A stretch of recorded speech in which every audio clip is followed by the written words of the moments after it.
of Ghana School of Shame will put a spotlight on how teachers and pupils are crying for help. I'm Blessed Ogana. The Pulse, as always, is brought to you by Global Communities, Digni Lu, affordable, safe. Thanks for choosing us.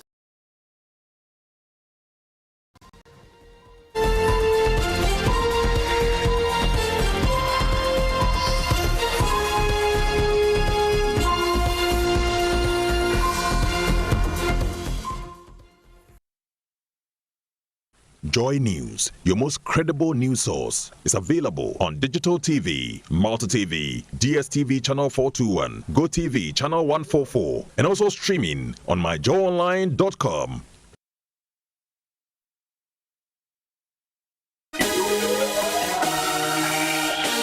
This Wednesday on the Joy Business Van, entrepreneur Okbel Majdu put in old grain sacks to good use. You just would have bent the sack at the end of the day. Or you see it on the market where they would just put it on the board where they sell cocoa, those little pots, and the dates and all that. So we thought of it, what can we do to relatively not just pick it and just throw it away?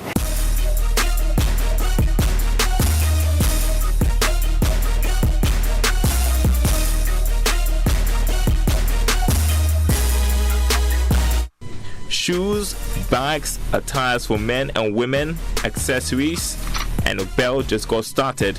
We'll hear the story of her brand, Jakarta, which is not only about making fashionable products. Because so many things in our environment that we need to protect. So we ensure that in doing that, how do we do it? That's the process we're asking.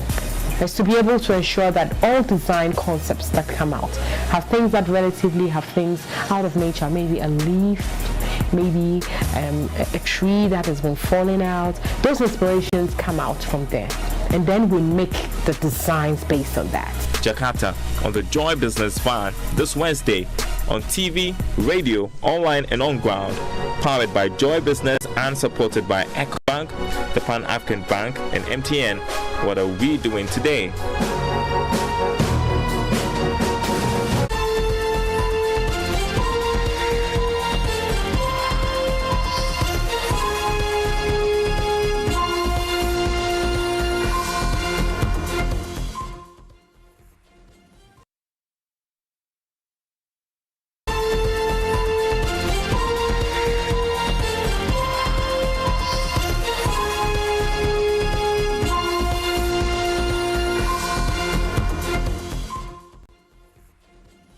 Well, this afternoon, JoyNews is learning of a likely extension of the domestic debt restructuring program deadline. Based on the initial deadline, individual bondholders had just a few hours left to sign on to the program before government announced the completion of its debt restructuring program. JoyNews is now learning of a possible extension. We'll be joined shortly by Joy Business's George Wefe, who will be giving us details of that possible extension, and we'll be expecting some more updates also from the Finance Ministry on what the next line of action will be. George Wefe will be joining us shortly, but for now, I want to bring in, of course, Isaac Ije, who's with our research team, data analyst, so you understand the figures going into this. The last time we had a conversation on this, we're looking at how government had secured over 80% of its success rate, which it was targeting at the time, with the local banks and the insurance society, as well as the securities. Absolutely. But for the individual bondholders, this was supposed to be, or supposed to have been, the deadline. There's some grace period likely to come through. What indications and what implications will that have? Well, so we've been studying the memorandum actually published by the Finance Ministry. Right. And remember that initially the Finance Ministry wanted to restructure about 137 billion Ghana cedis of Ghana's domestic debt. But if you study the amended MOU governing this whole debt exchange program, you could see that after the pension funds were exempted, the figure that government is targeting, which is 137 billion Ghana cedis, has been reduced to 132 billion cedis, so about 5 billion, truncated. The last time also we were studying, the charts that the individual bondholders presented to the finance ministry during the technical committee, saying that, you know, your target is 80%. And if you look at the data and then the amount of debt you want to restructure, we believe that with the bankers on board, with the insurance companies on board, and security companies on board, you can now exempt us from this whole debt exchange program because you want 80%. We comprised about 11% of this whole market or chart that we're talking about.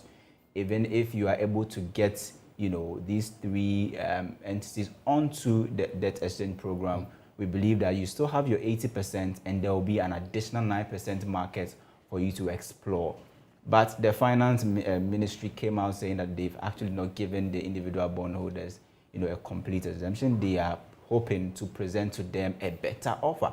Remember that the bankers, the insurers, and then also the securities, they agreed to be part of this debt exchange program based on certain conditions. So if you look at the bankers, for instance, they've been promised a 5% coupon payment in 2023. Initially, it was 0%. So if you look at 0%, and now they have been promised 5%, and then, you know, some 9% 2024, going to 2026, 2027, it will decline to somewhere 8.6 or something like that. Then it tells you that governments, you know, now something has to give, because initially governments was willing to pay 0% in 2023, now it's offering 5% in 2023. It means that government will look at this whole, you know, what's going on, the current dynamics, and ask a very important question that if they exclude individual bondholders, would they be able to reach the 80% target that they are talking about? Okay. Mind you, 137 billion is huge money for government to restructure, and it will need everybody. But how is this deadline likely to influence that, knowing that, well, the program still remains voluntary as we're being told by government? Well, this will actually, if we have another extension, then this will be the 5th time, right? This will be the 5th exemption, I guess. And, you know, in the financial space, if you are restructuring your debt and you keep, you know, making changes and amendments, even the documents governing this whole debt exchange program has been amended. I think this is the 2nd time. You keep making changes, you keep including and excluding people. Mind you, we are talking about confidence in the market.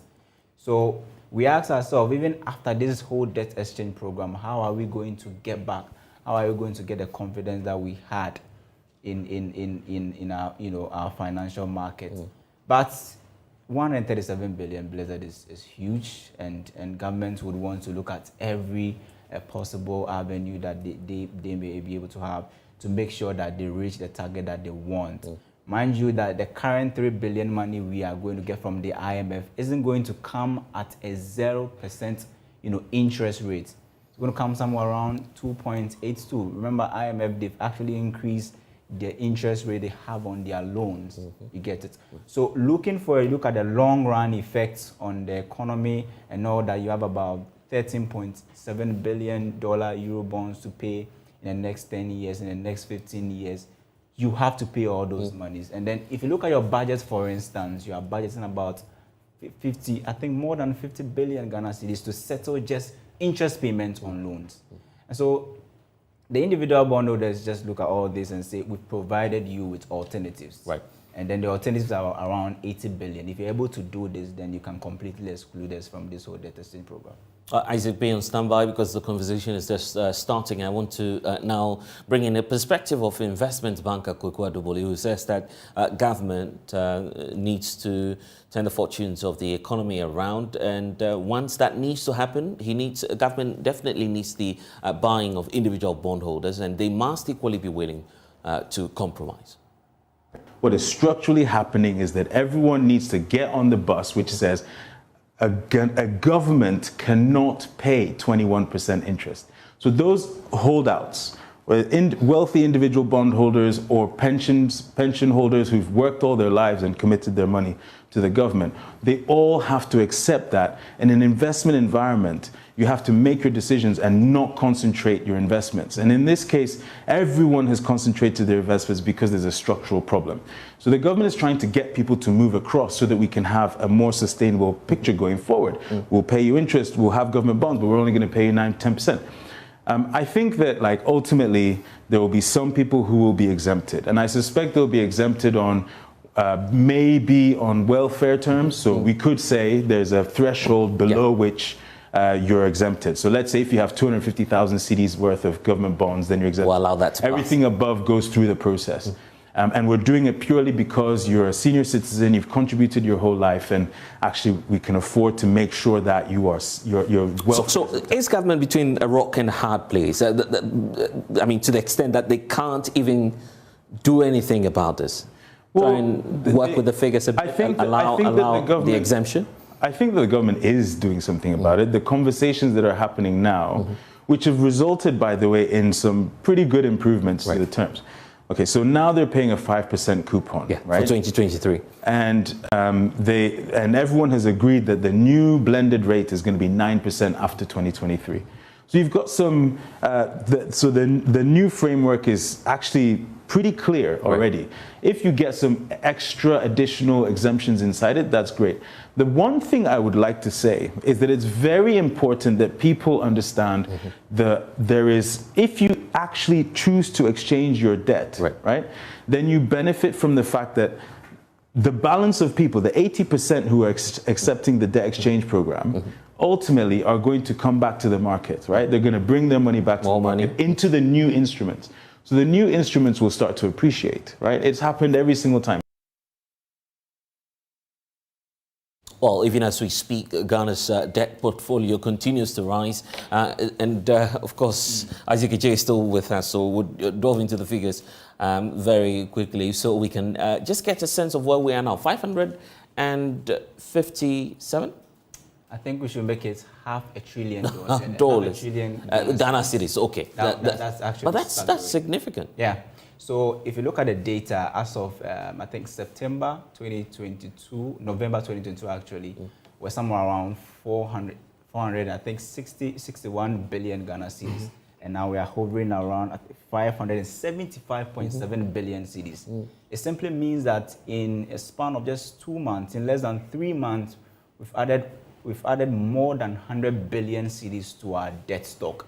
And as we speak, our debt stock is, if you compare to GDP, percentage of GDP is more than 93%. So you ask yourself, as a country, if you produce goods, everything that we produce as a country, if you say we are going to use the totality of that to pay our debt, we're going to use 93% of that to pay debt.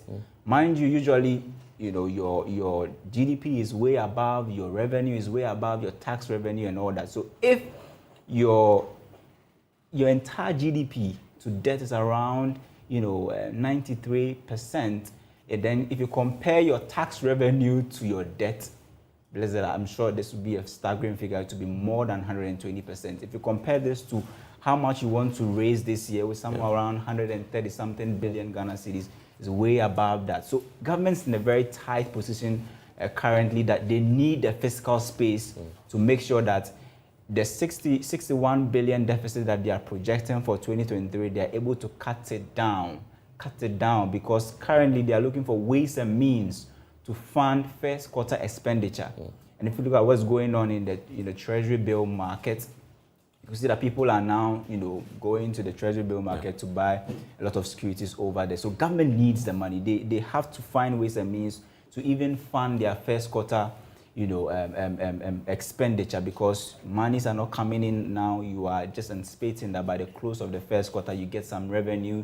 So you need to borrow some money to make sure that you spend, and then when the revenue start coming in the first quarter, you pay off.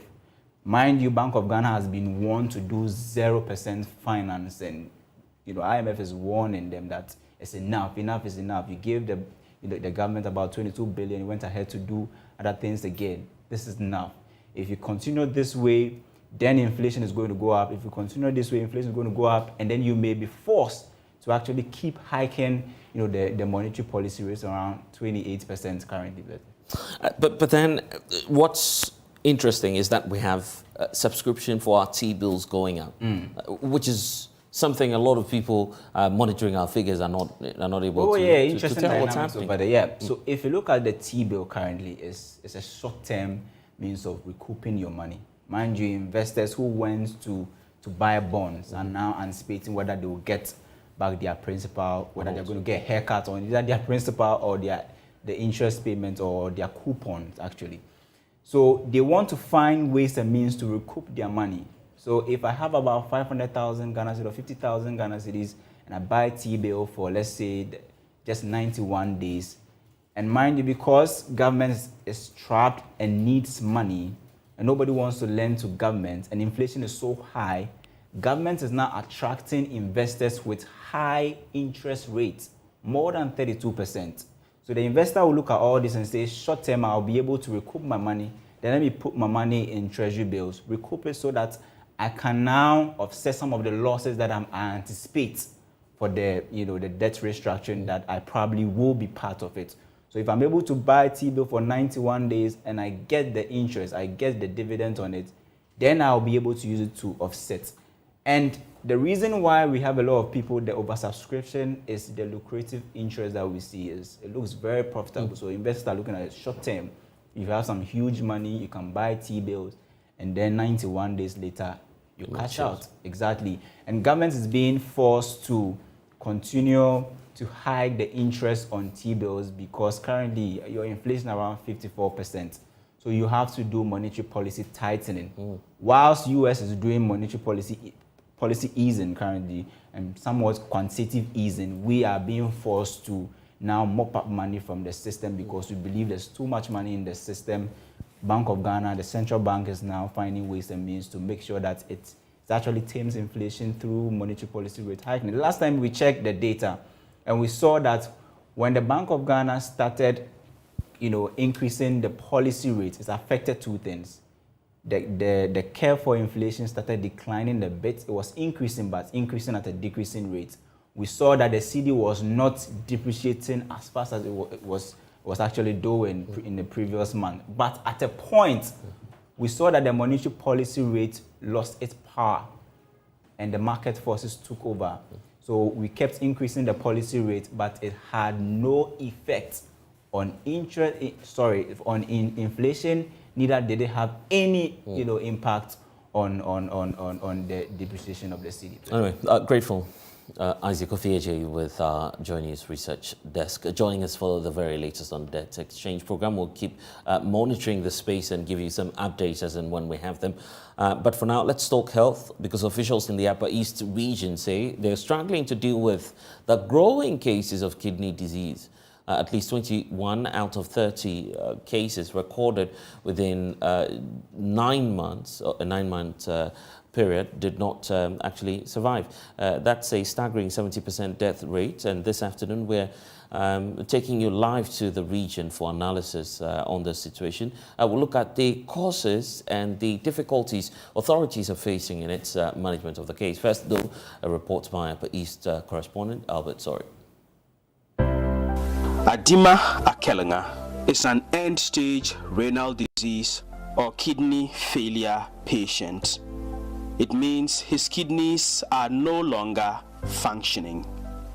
The kidneys are the organs of the body that filter waste and excess fluids from the blood, which are then passed out of the body in urine. When the kidneys lose their filtering abilities, as in the case of Akelenga here, dangerous levels of fluid, electrolytes, and waste can build up in the body. My chest, this one, they have to make it for me, and then I will feel go out. I can't go work again. I can't feel do anything again.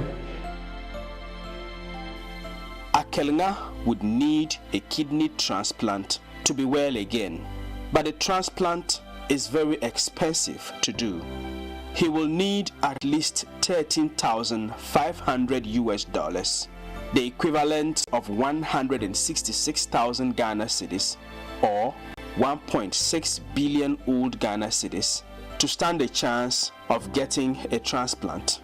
But Akelenga is a former driver and laborer who is now unemployed because of his condition. First, I'm doing road work, construction. Labor, I'm driving. Because the sickness, they say I can't come. I want to build a house Now I sell all the blocks, all my zinc, I sell it because this sickness. Akelenga's last option is dialysis, a process to remove waste products and excess fluid from the blood. This involves diverting the blood to a machine to be cleaned. Dialysis is also quite expensive, but it is a far cheaper option than a kidney transplant. They are performed in hemodialysis centers located in well-equipped hospitals.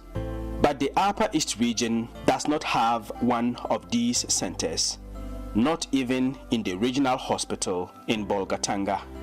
Akelenga, therefore, has to constantly travel from Bongo, where he lives, to Tamale in the northern region to have his dialysis performed.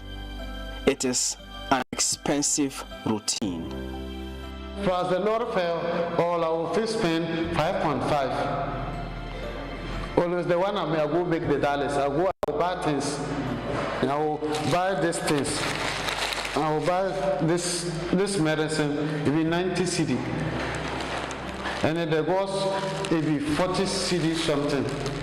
Even this one where I don't get buy, somebody buy for me. They say I have to come 1 week 3 times. Because the money no day. So I always go 2 times for 1 week. There are many patients like Akelenga with an end-stage renal disease who have to bear similar costs traveling from various parts of the Upper East region to Tamale to get dialysis. Many are not able to afford it and die as a result. Between March and December 2022 alone, over 30 kidney disease cases were recorded at the Bolgatanga Hospital. According to Dr. Emmanuel Akatibo, a physician specialist at the Bolgatanga Hospital, at least 21 of the patients died. We had about 20 of them who had the end stage, but 15 could afford to go to Tamale for the dialysis. The other 5, they couldn't afford and they passed on in the hospital here. Then those who had the acute kidney injury, there were about 8. 4 were from maternity, like the women who delivered bled a lot and then their kidneys were shut down, they needed dialysis. So by the time we could organize to send them to Tamale, they passed on. Then the other 2 were from the medical ward itself, who had acute kidney injury from a very severe infection and then needed a dialysis. Unfortunately, when we spoke about referral to Tamale, gathering money for the ambulance alone was a problem. So by the time they were ready to go, by that time it was too late. So out of those who had acute kidney injury, we had about 6 deaths as at last year. For those who had the end-stage kidney disease who were going to Tamale for the dialysis, 15 of them we lost along the way. That makes it about 21 patients out of. There were even more than 30, but the others, they were at a stage where they didn't need dialysis. So those ones, we monitor them on OPD basis to make sure they remain where they are. He says the situation could have been managed or even averted if the Bolgatanga Hospital had a hemodialysis center. When I came and I saw the staggering number of people with kidney disease, and I said, no, this is no longer about a disease of maybe the rich or only those who have money who can afford it. So long as they're able to go to Tamale to do dialysis, it means that we have a good number of people who can afford it. And having that huge number with kidney failure is a lot. And what about even those who develop what we call the acute kidney injury and needed just some dialysis support, like 3-4 sessions, for the kidneys to recover, and then they don't need to be on it for life? We just have to watch on and say, maybe because the numbers are not many, we allow those people to die. Is that serious? In the absence of the hemodialysis center, nurses at the Bolgatanga Hospital have to help temporarily manage patients like Akelenga until they are able to gather enough money to travel to Tamale for dialysis. But even that is quite challenging for the nurses. Ayamga Ayariga is a critical care nurse at the Bolgatanga Hospital. To treat the particular infection that has caused the person to get an acute kidney injury, you at the same time have to perform the functions of the kidney on their behalf, and that requires that you do so with a renal replacement therapy, specifically hemodialysis. That has to be done with hemodialysis machines. Unfortunately, in our setting at the moment, we don't have that. Management of the Bolgatanga Hospital has therefore initiated a campaign to raise funds to set up a hemodialysis center at the hospital. Brand new machines are quite expensive, but majority of dialysis centers in Ghana, mostly they are refurbished machines, and we are looking at price range between 60 to close to 100,000, depending on the year model you may be able to get. So at least we are even hoping that at least even if we get 4 machines to start with, the reason being that there are certain people that when they have certain type of infection, you can't let them use the same machine with somebody who doesn't have that. And we are looking at between 800 and something to close to 1 million Ghana cedi. If we get that, I'm sure most of the things we want to do, at least to start with, we'll be able to do with the 4 machines. Adima Akelinga appeals on behalf of all patients with kidney failure in the Upper East region. If the dialysis is probably here, that will be fine. We are plenty. We're suffering. This thing is war us. So I don't know what I will do myself. So I'm begging. So if government will help us, it should help us and make for us. And then it should come to Bulgaria here. If I get it. Donations may be sent to the account details listed in this flyer put out by the management of the Bolgatanga Hospital. The phone numbers here may also be contacted for further inquiries. Albert Sorry, JoyNews, Bolgatanga. Let's stay on this a bit. Let's take you live now to the region. For more on this, Dr. Emmanuel Akatibo, a physician specialist at the Bolgatanga Hospital, is also with us. Of course, is our regional correspondent, Albert. Sorry, Albert, thank you for joining us. First of all, how did you get to know about the situation, and what update are you able to give on this? Yes, so the management of the Bolgatanga Hospital decided to involve us journalists in the story because just as you heard in the story, they initiated the campaign to try and get the hemodialysis center for the Bolgatanga Hospital. So it was the management of the hospital that contacted us to see if we can highlight the story, tell the story of the plight that patients like Akelna that you just heard are facing, having to travel to the northern region to get dialysis. So that's how we got to hear about the story. So for now, what's the critical need of the hospital which could basically solve this problem?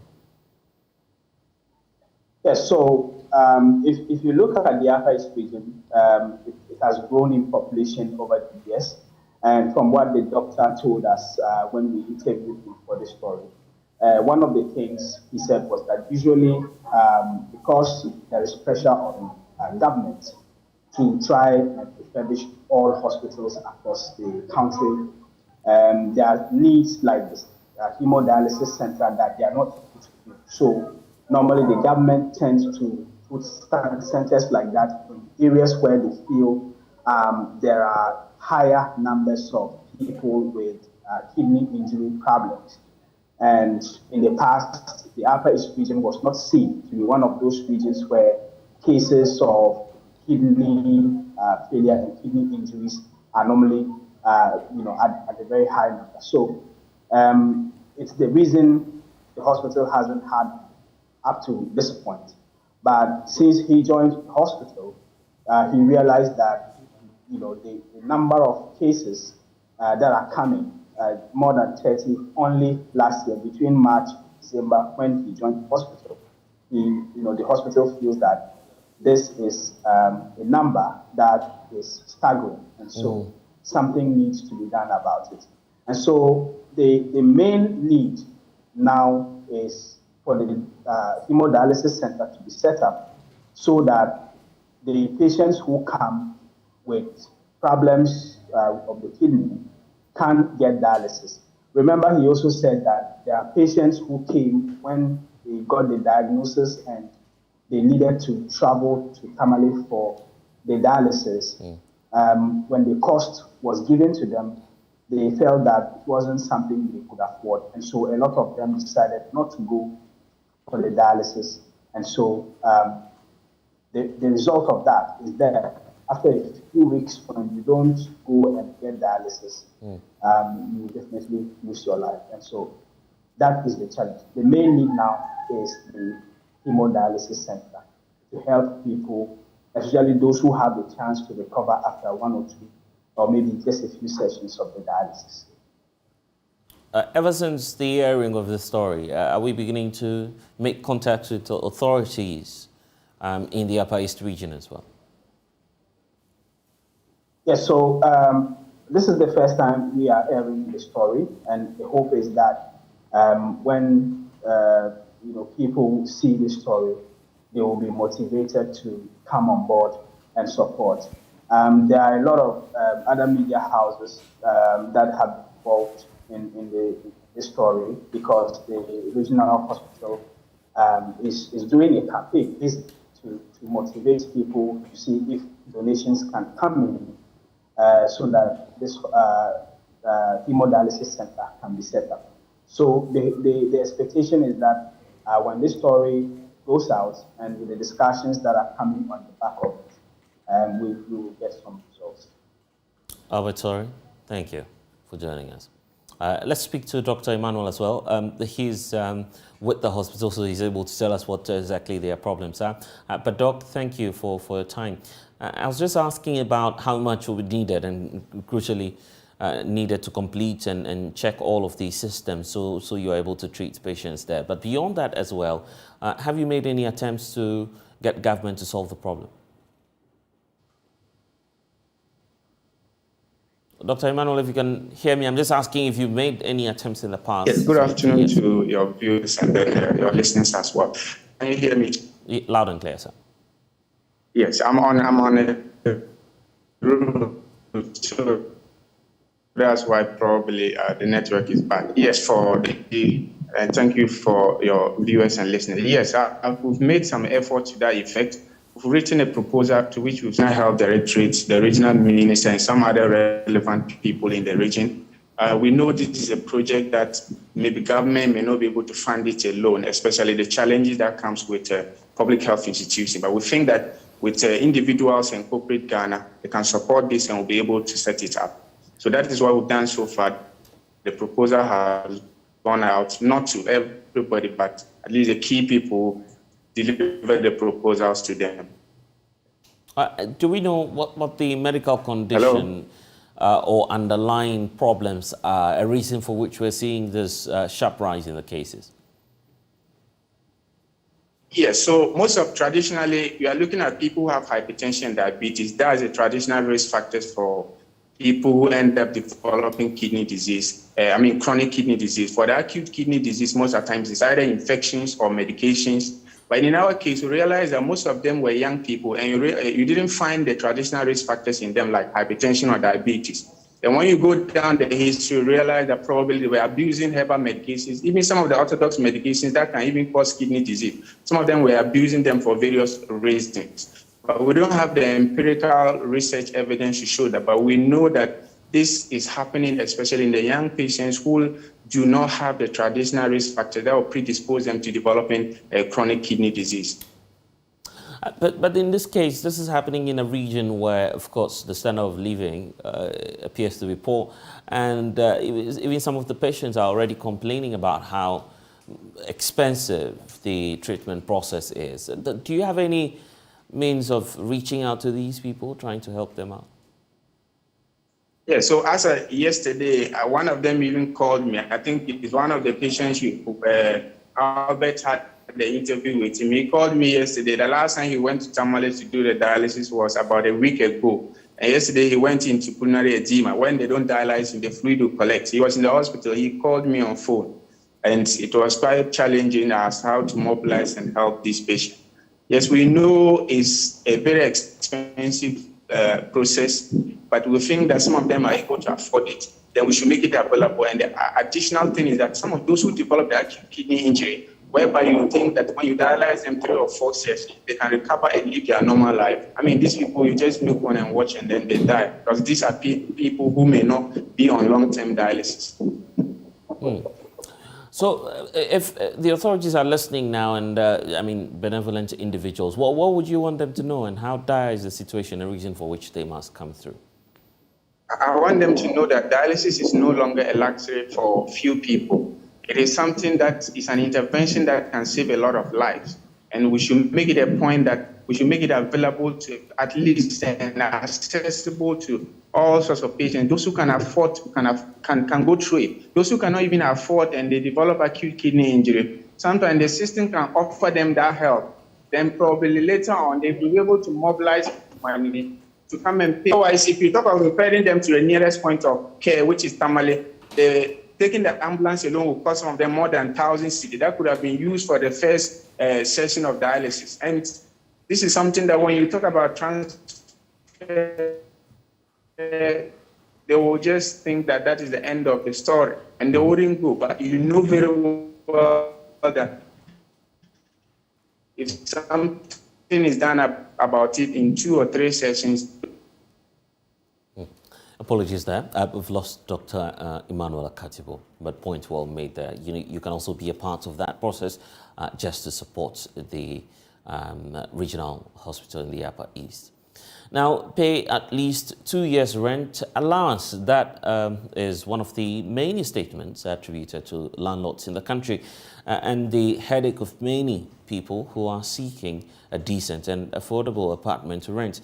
That is expected to change as government now is committing to assisting Ghanaians to rent with the launch of the National Rental Assistance Scheme. Another scheme, individuals will be giving soft loans to pay their rent allowance. According to the Minister for Works and Housing, Asen Zubachi, the scheme is expected to cushion thousands who struggle to meet their financial demands of the landlords. In view of the importance of shelter for humanity, the urgent need to provide support for lower-income households and the youth to access the minimum standard of decent accommodation cannot be overemphasized.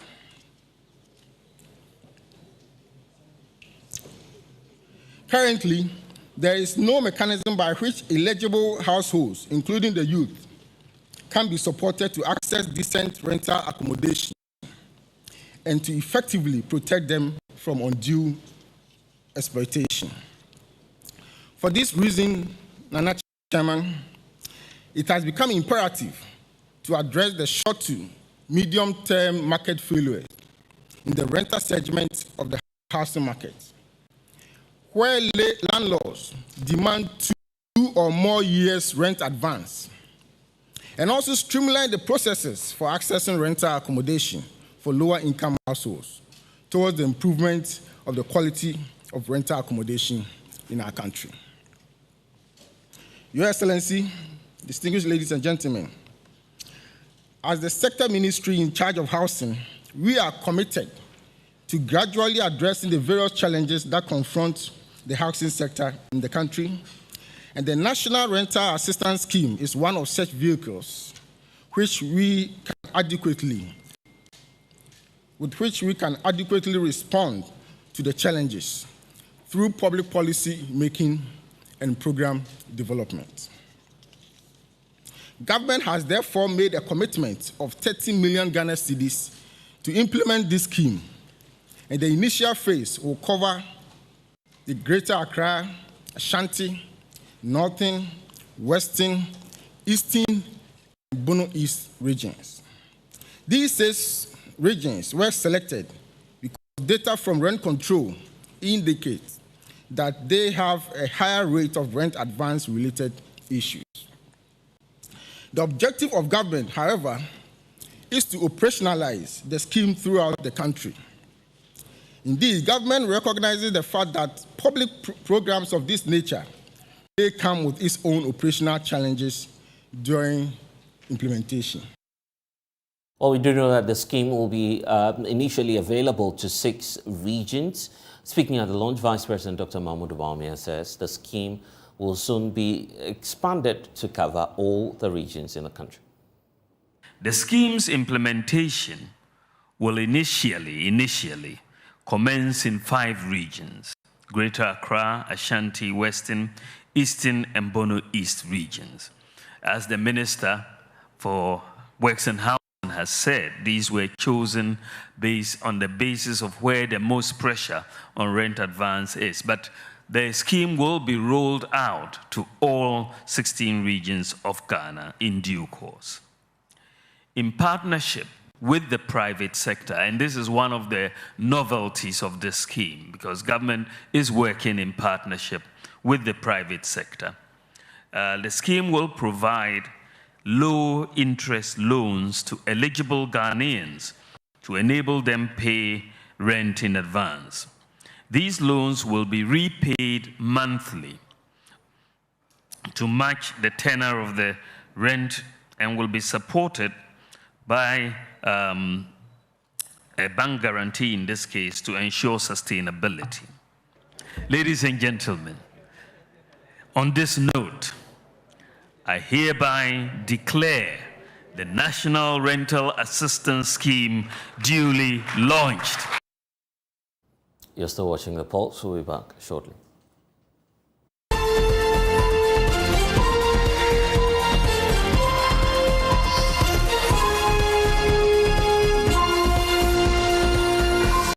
Dummy dribbles to the right. He's got an opportunity on the edge of the penalty box. He's gone past the defense. This must surely be it. It's in. It's a goal.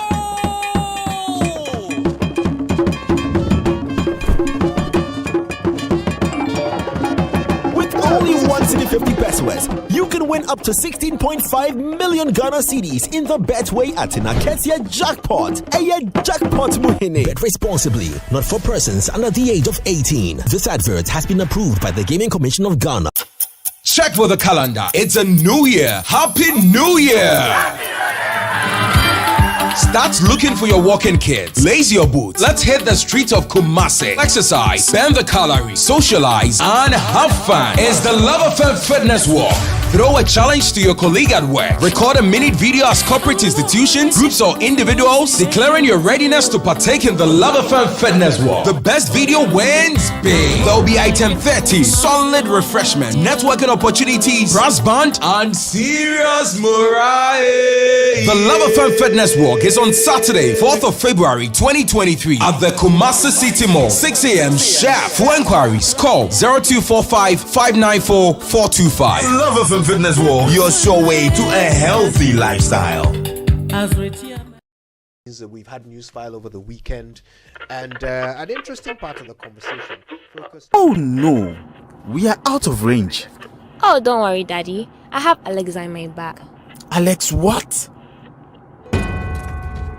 Alexa,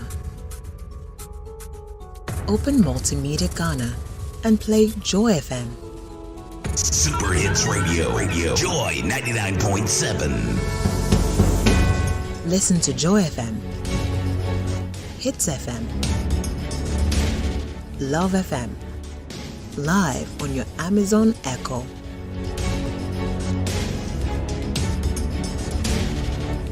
Listen to your favorite multimedia radio stations live on your Amazon Echo device by saying, Alexa, open Multimedia Ghana, play Joy FM or Hits FM or Love FM. Or catch up on your favorite podcast by saying, Alexa, play, and then the name of your favorite podcast from Multimedia Ghana. For a list of all podcasts available, say Alexa. Ask Multimedia Ghana to browse programs. And we are back like we never lost signal. Alexa, welcome to Multimedia. Hey! Charlie, dreams come true. Just a while back, movement was not easy at all. But today, I did drive my own car. All thanks to the amazing EcoBank Auto Finance package. See, I heard the ad on the radio and did exactly as it said. I found one of EcoBank's car partners and spotted the sweet ride. When they discovered I was buying with EcoBank Auto Finance package, I automatically got an extra discount. Now, EcoBank offered me the coolest interest rates ever for my car. And that was it. Right now, I pay small and enjoying a happy life. So don't just dream about that car. Call toll-free 0800 003 225 or walk into any EcoBank branch and ask about the EcoBank Auto Finance package. EcoBank, the Pan-African Bank.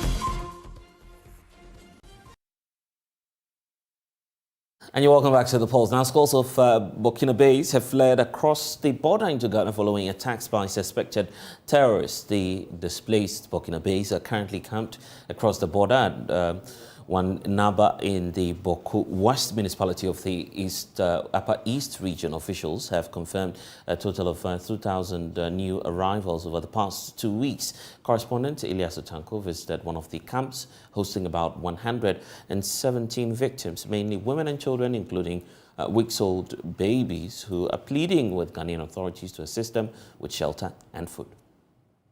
Over the past 2 weeks, increasing jihadist aggressions in southeastern Burkina Faso have pushed hundreds of Burkinabés across the border into Ghana. These displaced Burkinabés are said to have come from communities in the Zouaga department, where armed men linked to the Jinem terrorist group have since the beginning of this year allegedly launched coordinated attacks targeting the security and defense forces, including the civilian auxiliary forces known as VDPs or Kugluwego. The terrorists were said to have attacked the border communities of Zerboko, Yoga, Zebere, and Zoga, where they looted and in some cases set ablaze a police station and also ordered the people to end any cooperation or collaboration with the state security forces or face collective punishment the next time they return. Panicked by the terrorist invasion, these Burkinabés decided to flee to Ghana for protection, with most of them arriving in the Upper East regional border village of Wenaba near Zebila in the Boku West municipality. They came to a place called Zerboko. There's a mining place where they came on Friday. Before the Friday prayer, they occupied the place, according to what he heard from the people. And they have guns, they have motorbikes and everything. They talk to the people that they want those who have the guns, that they heard that there are some people here have collected the guns. They want them and the soldiers. They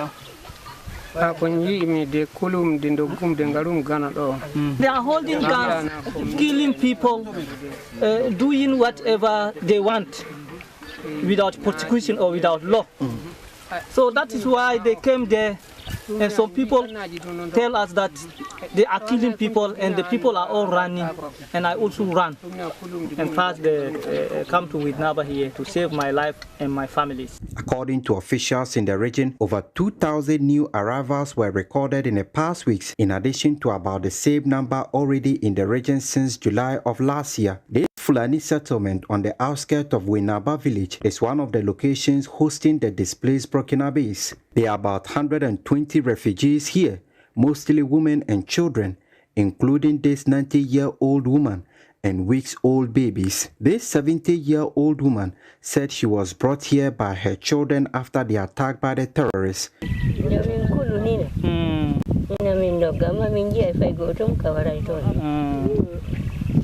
Okay, I heard that there's a people who come, they're killing people, and my people took me and ran and come and leave me here. This woman also fled from Zouaga with 14 of her children. They came there at Zouaga, and we heard that they go and face the soldiers or the police, and they all also run, and they go and burn their police station, and the people from all Zouaga are running, and that's why we also run and come here. It was observed that the refugees here, since their arrival more than 2 weeks ago, have been sleeping under trees alongside their belongings with no decent shelter. Ilyasu Tanko reporting from Buenaba on the border with Burkina Faso for Joy News. Well, the latest on this is that Ghana Security and Defense Forces have taken up a position along the border with Burkina Faso following weeks of terrorism, violence in nearby communities of the neighboring country. The Upper East Regional Security Council held an emergency meeting with top security commanders of the National Special Forces on the grounds to reassess the situation along the border. Correspondent Ilyasu Tanko is currently at the border, interacted with some of the top members of the Regional Security Council and is joining us now. Ilyasu, what can you report about the situation as we speak?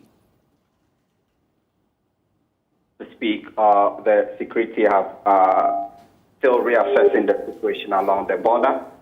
As we speak, we have been men that have been deployed. Already we have men that are already at the borders, but we've seen some the intensification of security activities along the borders. What we do know is that many parts of Burkina Faso bordering the country, there have been terrorist attacks over the weekend, and so a lot of Burkinabés who are displaced are currently fleeing across into Ghana, and most of them are currently arriving at the border village of Buenaba, where we have security forces currently on the ground patrolling the area.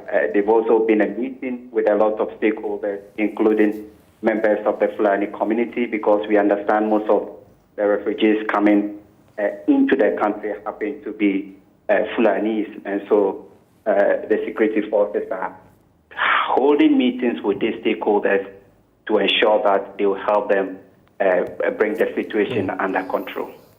And I'm just wondering how we're handling the refugees who are crossing into the country. What are the security agencies doing about that? Well, this is the second time we are having such huge number of refugees coming into the country. Somewhere last year, in July, they've been some Burkinabés crossed into the country, and as we speak, currently, that particular number adding to the new arrivals, we have about 4,000 Burkinabés who have fled their communities into the country, and some communities hosting these refugees. We have tents set up for them, but in some communities, as you've seen in the report, they are currently sleeping under trees. They do not have shelter, and in other places too, they are suffering the challenge of shortage of food supplies. And so, yes, it's been difficult for the local authorities in the area to deal with the influx. And the community members too, as well are also raising concern about their security.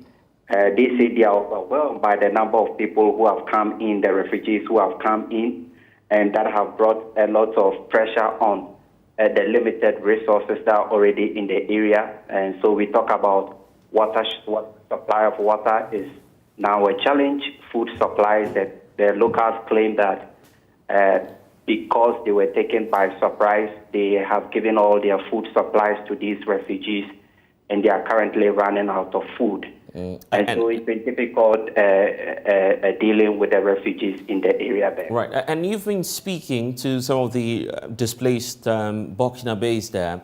What sense do you get from them, and what are they telling you about how bad the situation is in neighboring Burkina Faso?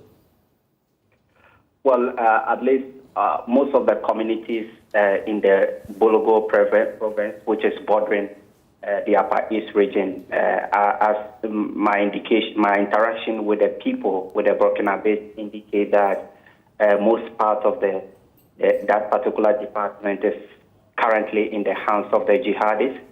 In this particular latest attack, they entered the community and gathered the population and told them that they had heard that some members of the community had enrolled to fight as VDPs, or if you like, fight as pro-government militias. And so they were there to take back the guns that have been given to these civilians by the government. And again, they told the population that they want them to end any kind of collaboration or cooperation with the state security forces. Otherwise, the next time they return, they were going to exert collective punishment on this population. So it appears that the violence is dripping south, especially closer to the borders with Ghana, where we have most communities in Burkina Faso. The security forces have been routed by the jihadists. You have a lot of communities bordering Ghana where we do not have Burkina-based security forces. And so the pressure has now turned on the Ghanaian security forces on the ground to be able to control these borders. So it's been a very difficult situation, as we've heard from the refugees themselves. Leah Sutanko is our North-East regional correspondent. I want to bring in now Mukhtar Momoni Mukhtar, Executive Director for the West Africa Center for Counter-Extremism. Thank you, sir, for your time. What's your take on the approach being taken now by the Upper East Regional Security Council just to deploy special forces to our northern borders? We're not too sure if the spillover is overwhelming us, but that's the approach the Security Council is choosing. Well, of course, this is not entirely surprising to us in terms of what we're seeing of the spillover onto our northern borders. And so we expected that this will come to this point, and probably it might get worse, beyond this. And so to see the security within the region deploy forces to the borders, of course, is important because it helps to serve as a deterrence to individuals or groups who may be looking to cross over to this space or to bring the violence closer to the borders. So deployment of forces is important for deterrence, but it's often not sustainable in dealing with these kinds of crises. You need to go beyond the deployment of officers at the borders to ensure that you deal with the vulnerabilities within this local space. And we're seeing the chief and the local community trying to, bring support to these refugees that are coming. And we see that it is not enough. We need to have a very, very detailed and a holistic approach dealing with the situation in terms of managing the refugee situation we are having. And it's very important because I have monitored several media platforms, and there's a tendency to securitize refugee situations. And doing that, it's not helpful. In many places, we have seen where this has led to very dire consequences for us. And by that, I mean, when people ask questions about the situation, they are asking whether these refugees do not pose a threat to us. They are asking whether they are not individuals who may be infiltrating, terrorists who may be infiltrating these groups of people who are seeking refuge here. And that kind of conversation seems to take away the focus onto, the idea that they could be serving as a threat, potential, attacks on us. And it takes away the fact that we need to build a sense of resilience by ensuring that genuine individuals who are here for refuge are provided that support that they need in order not to create a situation of marginalization against these groups. When they feel marginalized and even sometimes targeted, it could serve as a situation of recruitment, and they could, in fact, turn against the local population. But that will come at a cost to us as a nation, not so? Surely. And that's why it's important that we do not wait. We do not wait till the situation escalates beyond our capacity to handle. We need to come full circle. We need to have, come to a common page. When I say that, I mean the state security services have a template which they operate. We need the local population to be on the same page with the local security and the state security in terms of how do we handle this situation? How do local community members engage these populations that are coming in? Do we see them as a threat or people who need support from us? How do we ensure that we support local police to ensure that they do proper profiling of all the individuals who are coming in, to ensure that only genuinely, refuge-seeking people come into this space? At the moment, we don't have that kind of blueprint. to engage the refugees or the security around the refugee situation in the north. And I recall that last year, as part of your report on violent extremism, you pointed to how porous Ghana's borders could be a factor in fueling what's happening now. It appears that it's coming to play, isn't it? Sure. When we issued the report in May last year, of course, it led to several other things. Subsequently, we saw the government respond in many ways, including the launch of If You See Something, Say Something. Of course, this was meant to ensure that we work in the local population in dealing with this situation, in dealing with vulnerabilities, and how we help preserve Ghana against terrorism. We haven't seen much of it, because what is it that you need to see and what is it that you need to say? And we haven't had enough education within the local population on that. The borders have always been very, very porous, and it's even much more vulnerable now than ever. We stated in our report how close Ghana is to the threat of terrorism within this region. And we indicated and we highlighted, actually, that Ghana has been much more closer than ever in our history. You saw that in November, there was an attack on a village called Bitu. Bitu is in Burkina Faso.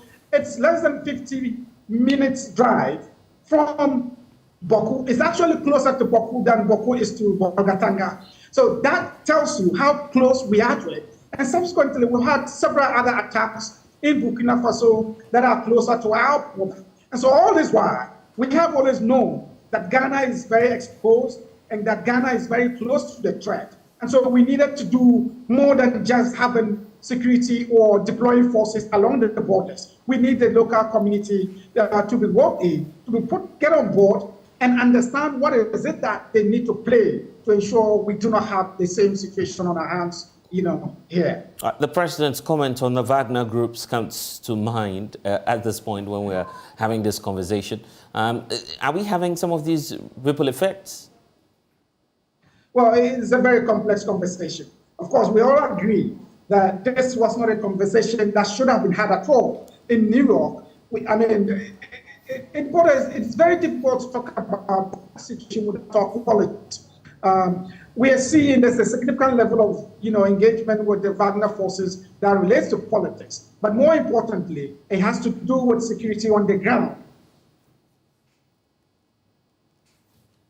And my family. Hello, Mukhtar. Mukhtar, if you can hear me, we've lost you on that point. I was just trying to find out if there are any connections to what's happening in Burkina Faso itself. We're having, for instance, the French forces leave, and the issue about the Wagner group and its operations closer to our northern borders is what I was asking you about earlier. Hello, can you hear me? Yes, precisely. We lost you on that point about the Wagner group and its operations near our northern borders. Yeah, so the point I was making is that we do not have any evidence that the presence of Wagner forces in Burkina Faso is a direct or indirect threat to us here. We don't have that data yet. And in fact, indeed, majority of the leadership of Burkina Faso believe that engaging Wagner forces would be a great replacement or an alternative to the French forces and other forces that have been helping deal with the situation in Burkina Faso. And to the extent that they're seeking, the removal of French forces and other forces that have been in Burkina Faso, to that extent, it tells you how committed they think that, the Wagner forces would be to dealing with the threat situation in Burkina Faso. So I think that we should have concentrated much more on our local initiatives here and also invoke the Accra initiative that actually prioritizes information sharing and coordination, intelligence sharing and cooperation with Burkina Faso and other partners of the Accra initiative within the region. That is a more effective and more holistic approach dealing with the threat. And so we cut out the politics of the situation that could undermine security efforts. Going forward, what should we be doing as a nation in terms of the proactive measures? Well, honestly, we've been doing quite a few things well. Just that we've been doing them in a very small way.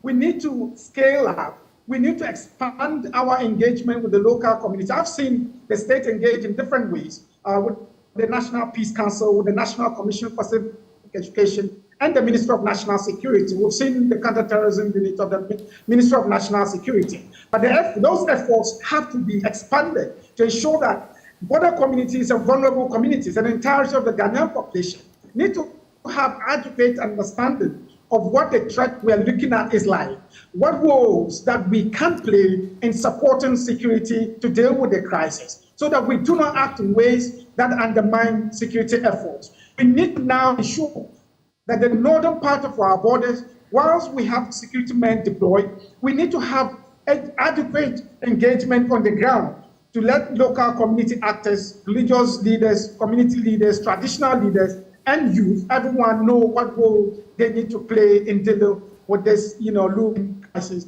on our land. Finally, do you see that we have the capacity to contain this?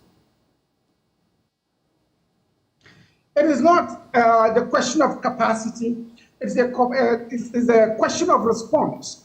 And we always argue that security incidents or events are less important than our reactions to it. How we respond to it is what determines our resilience and capacity to deal with it.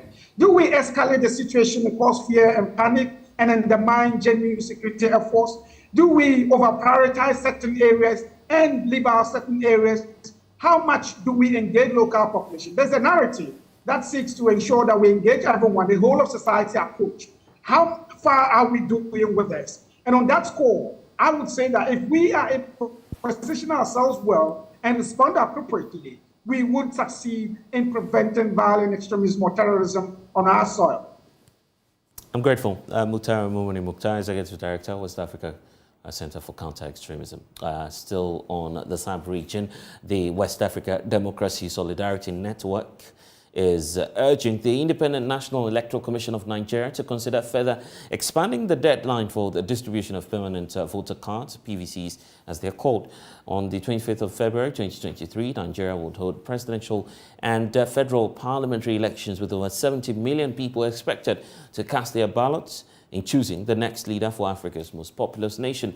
The West Africa Democracy Solidarity Network Group at a news conference explains that its pre-election field visit to the West African country reviews the deployment of logistics ahead of the polls is increasingly becoming a challenge for the INEC of Nigeria. But first, listen to our own former president, John Ajay Kufuor, expresses solidarity as Nigerians head to the polls. I take myself as an old friend of Nigeria, and I've been privileged in the past to lead, I think, one or two observer teams to previous Nigerian elections. The one that comes to mind immediately is the one that brought the current sitting president, President Buhari, to office. I led the observer team, I believe from ECOWAS to that election, during which I interacted with the INEC, that time headed by Professor Jiga, and I met the entire team once or twice. I also met the candidates, including the then sitting president, President Goodluck Jonathan, and the main challenger, then General Buhari. I interacted with all of them before the election and sat through also the entire process of the election. So I can claim to know a bit of this great nation, Nigeria. This time around, and with the opportunity given me now, I want to urge the current INEC to continue to be mindful of its responsibility and duty to the nation as a whole. The INEC is an institution of arbitration is like there to be neutral, to be responsible, and also to focus on its responsibility to help the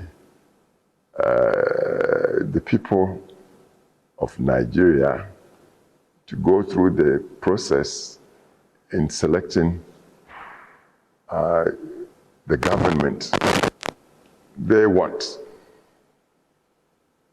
fairly and peacefully as possible. When the INEC would do its work this way, it would be contributing to ensure the continued stability of the nation of Nigeria.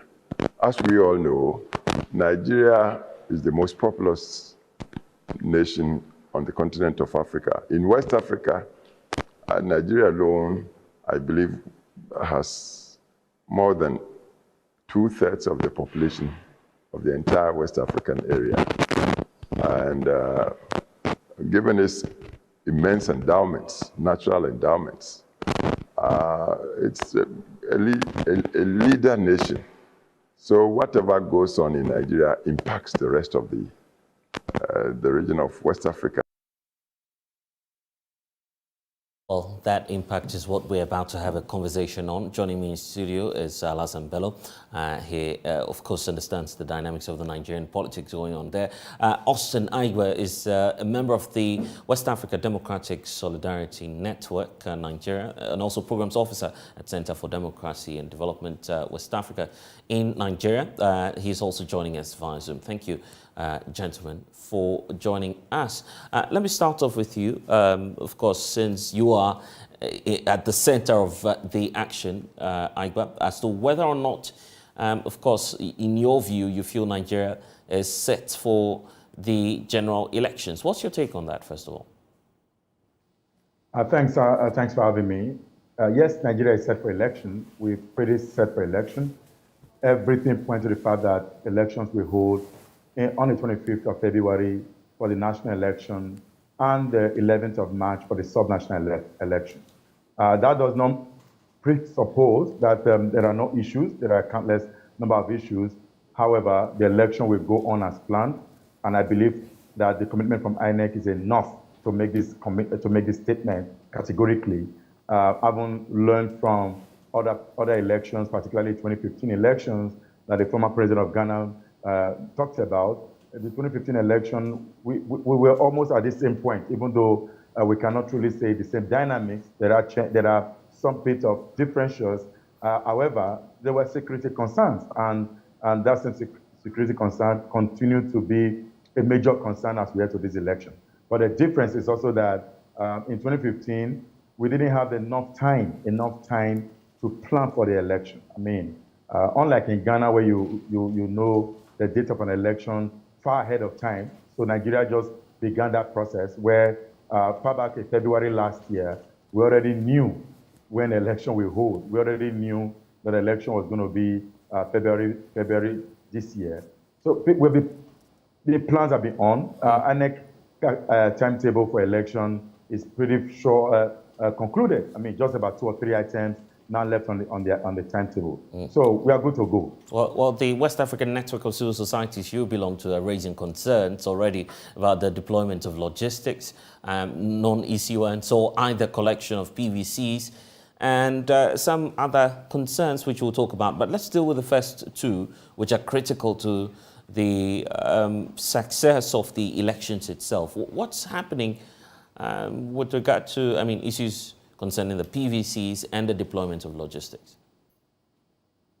So the logistical challenge raised is pretty, with the scarcity with fuel, PMC is basically on short supply right now. So the Watermost is worried that if the scarcity continues to the election, it will impact negatively on the logistic deployment, because you need vehicles to move from one point to the other, to move material, electoral materials, ballot papers, ballot boxes, including personnel from one location to the other.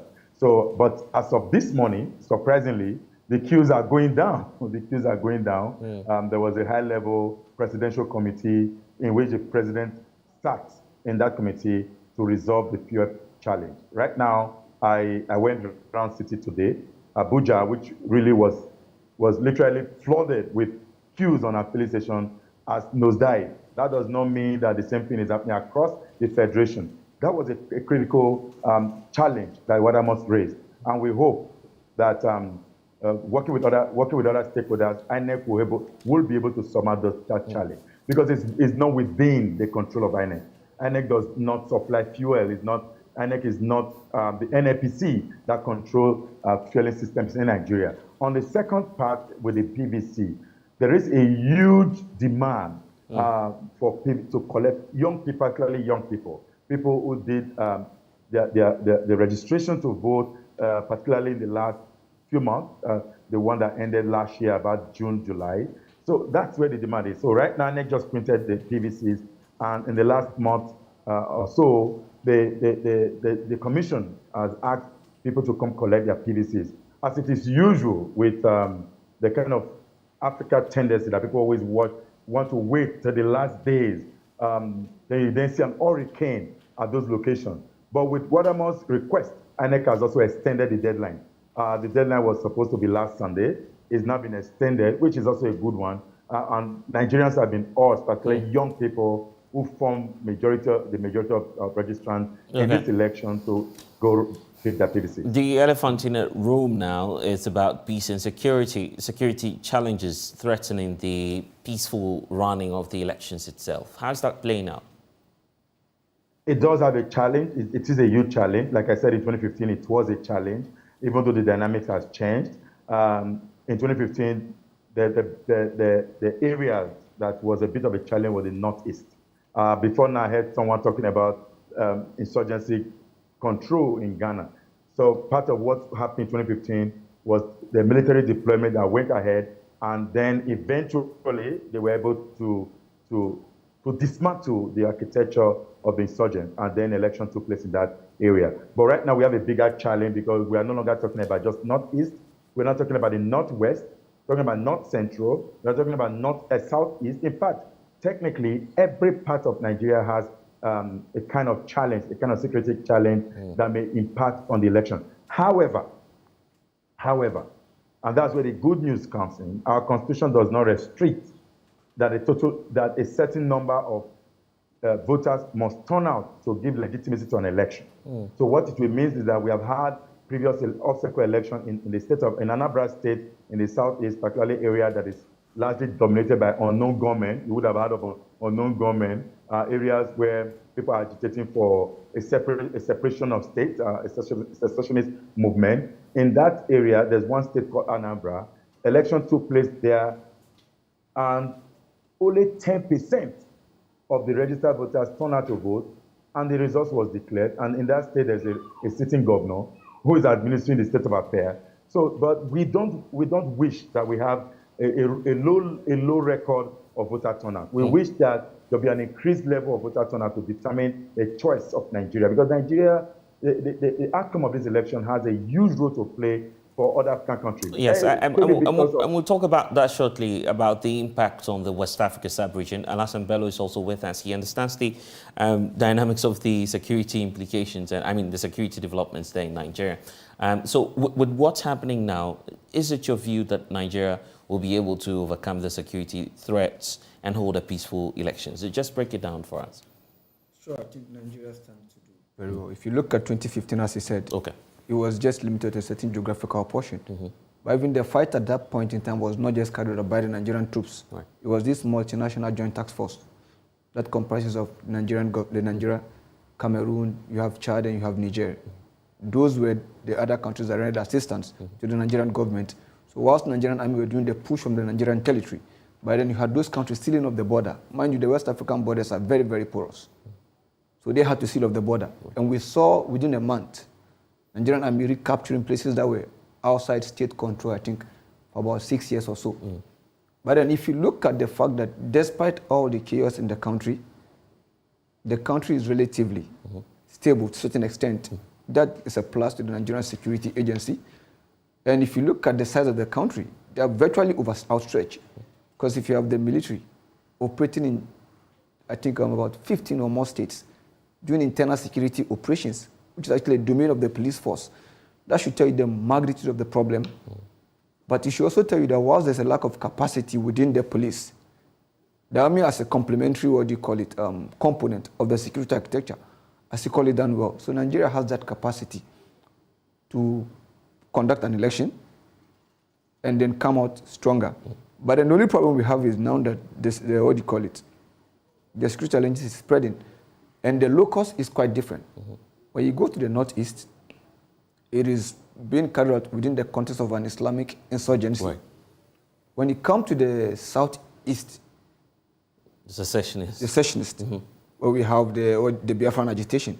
When you go to Niger Delta area, it is more about resource control. And when you come to the southwest, it's more about kidnapping and other crimes. So then the question is, how do you respond to this agitation? Because you cannot have a definite military solution to all. There must be dialogue. So the web is more complex now. It's more complex now. But the question is, who do you talk to? How do you address the situation?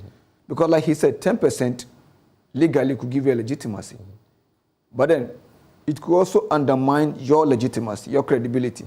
Because the question is whether the people, those who abstain from the election, did they really abstain out of genuine security, situation, or they were just out of the lack of alternative where they felt that dissolution from the system. They decided not to vote. Right. So you need to weigh the two. So how do you identify the problem?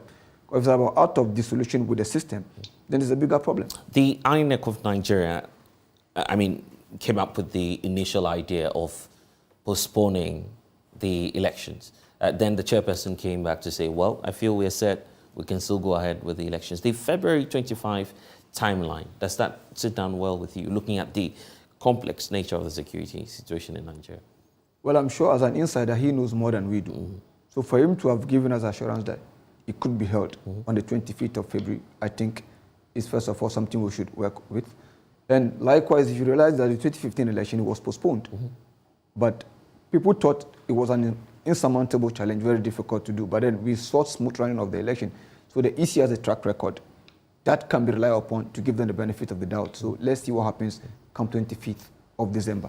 But the issue of security, insurgency in itself, could become a political tool that could either play in for whichever political party seeking to, of course, win the next elections. What are the key concerns in terms of security that will play out? A reason for which the political parties, many will be expecting that they would formulate policies around that. Well, if you look at the narrative of the ruling party, it's like they have improved security in the Northeast, which is a fact. The security in the Northeast has improved. Boko Haram is no more in control of large swathe of the country. But then for whatever plans they have in that part of the country, you have an Achilles heels across the other part of the country. So how do you just oppose that? Another thing we need to look at, if you look at successive opinion polls, right, Peter Obi seems to be leading on the polls, even though you have a huge undecided voter population. But then Peter Obi actually rely on the southeast base as a stronghold. And that used to be, that also happens to be PDP stronghold in the 2015 general election. And then, there's this Monday sit-in where the militant prevent people from going out on Mondays just to show their presence, kind of demonstration of their power. So the question is, if the insecurity causes a low voter turnout, won't it impact on the fortunes of the candidates? And then insecurity in the Northeast will impact negatively on the fortunes of Peter Obi, despite the fact that he's leading per the opinion polls. Right. And mind you, in Nigeria, precisely, the North has always enjoyed more voter turnout than any other part of the country. Interesting dynamics there, Alassane Bello with his perspective on that. But Austin, and that's where I want to bring you in as to how this electoral exercise will be inclusive. Alassane has just pointed out the complex security situation in Nigeria. That may deter more and more people from coming out and participating in the elections itself. So in your view, would that not affect the quality of what's supposed to be a democratic exercise? Yes, it's probably does have an implication in terms of inclusivity, but not to hold the election is worse off. So can we then say because of insecurity, we just allow the current regime to stay their constitutional timeline? Of course, no. There won't be a constitutional challenge because the current regime administration must, as of law or constitutionality, hand over to a next president on the 29th of May this year. So election is supposed to hold in February so that there's enough time to have maybe legal issues and all that before handing over. So the question about security, like Alasan said, yes, you see, that's why I said just now that we have challenge across the length and breadth. You know, there are other undiscussed issues. You know, right now there's a huge poverty rate in Nigeria. Poverty itself is built conflict. That's on one side. So while the Northeast is gradually or has gradually reduced, there's a security situation that is beyond anyone's explanation in the Northwest, talking about states of Kano. And the Northwest actually has the highest number of registered voters. They determine who become president of Nigeria because of their huge number of votes. However, Peter Obi winning Southeast alone is very inconsequential. It has the least number of registered voters. The poll that San referred to is not a Southeast poll, it's a Nigerian poll, which means somehow is accepted across beyond the Southeast area. If it does rely on Southeast only, because that's where it comes from, is from the Southeast, actually it's not going to make any big deal. The same way in the Northeast, the candidate of the PDP, Atiku Abubakar, is from Northeast where you have supposedly the reduced insurgency situation in that area. The candidate of the ruling party is from Lagos State, where the Southwest state. And the Southwest, across the country, we have situation of kidnapping.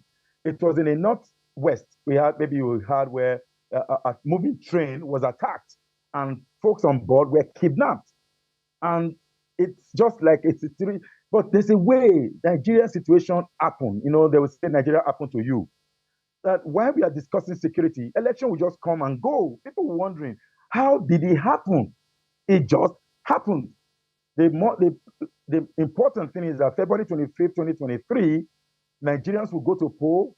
Election may not. I want to be quoted correctly.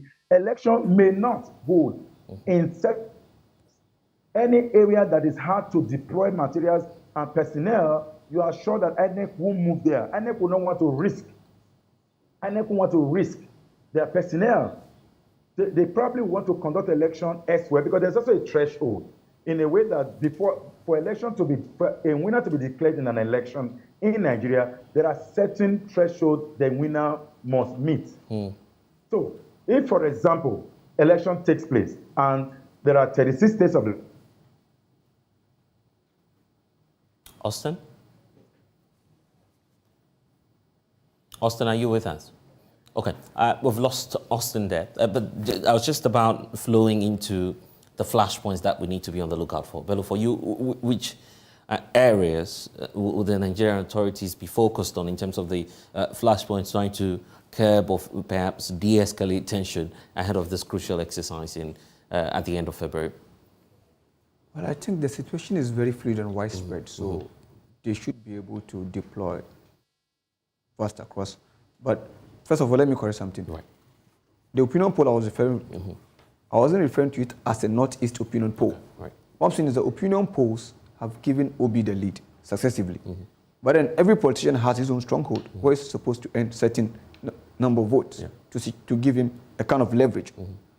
So if the East happens to be a stronghold and the threshold over there is very, very low, no matter how many he makes in the other side, there could be a problem. And moreover, the election is supposed to be a two-man race between the ruling party and the opposition PDP. All of a sudden, the personality of Obi and his message resonated, right? But then there's another person we are not looking at. He made mention of the Northwest being the vote, a very important, entity, part of the continuous election, because they have a huge voter turnout, right? But then, mind you, there's another candidate from Kano State, Rabiu Kwankwaso, who's a former governor and former minister of defense. he's running. So put into context, PDP or Peter Obi's stronghold is in the, southeast. APC in the previous election did well in the northwest, but then you have another contender coming from Kano State, who might one way or the other dilute the vote of the PDP, of the ruling party, APC. That's what people are saying, that it was supposed to be a two-man race. But then the personality of Obi have made it a three-man race. But need to look at the impact of Peter Obi. But security-wise, I think the focus should not really be on So now we should look at the northwest, because you have bandits roaming around. And moreover, elections will be undermined mostly in the rural areas. Because if you look at banditry in Zamfara State, Kaduna State, Kano State has cited, they are more prone in the rural areas than the urban areas. But the problem now is that, what about the IDPs who have been displaced from their due to insecurity? How do you include them in this whole process? But by and large, I'm sure that you're predicting that there will be a peaceful process. Sure, and we hope it is. And then looking at the previous election, despite the security challenge, Nigeria did well. So we hope they will replicate the same success and then. Alison Bello, thank you for joining us here on The Pulse. But barely 24 hours after claiming journalist Lateef Idris was not tortured by any policeman, the Attorney General's office is aggressively pursuing settlement talks. State Attorney Nancy Rita Asiama literally begged the court for the case to be put on hold. She made it clear, and a similar request on Monday, but the court directed that the trial commences shortly after the attorney questioned the journalist's claims being assaulted by the police, insisting that no such thing happened. Here's our court correspondent, Joseph Akablé, explaining what transpired in court today. Attorney General had on Monday told the court the police service had been urged to pursue settlement as an option. During cross-examination of Lateef Idrisu, however, an attorney at the AG's office had insisted the journalist was not assaulted by any policeman. Mr. Idrisu dismissed the claim and maintained he was beaten by many policemen. So I feel the pains in my head, because that's where they used the butt of the gun to hit, and my rib, and in my right leg and my chest. Why they hit your chest too?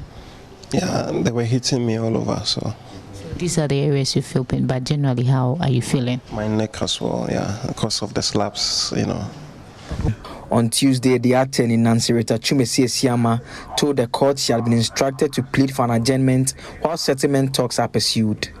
Justice Redu pointed out the case could progress while an attempt is made to reach an agreement. The attorney pleaded for the case to be put on hold.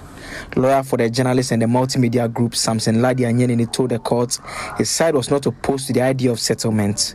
His concern was, however, the fact that the case had been unduly delayed. Justice Redu urged both sides to pursue the settlement talks without taking an entrenched position. Mr. Anyenini pointed out at this stage that certain comments made by the police were problematic. He made specific reference to court documents in which the police had claimed the assaulted journalist was not suffering from any medical complication. Justice Redu advised the police to consider getting an independent examiner if necessary. She stressed that settlement is always the best approach. The case has been adjourned to March 16, 2023. The court is to be briefed on the progress of the settlement talks.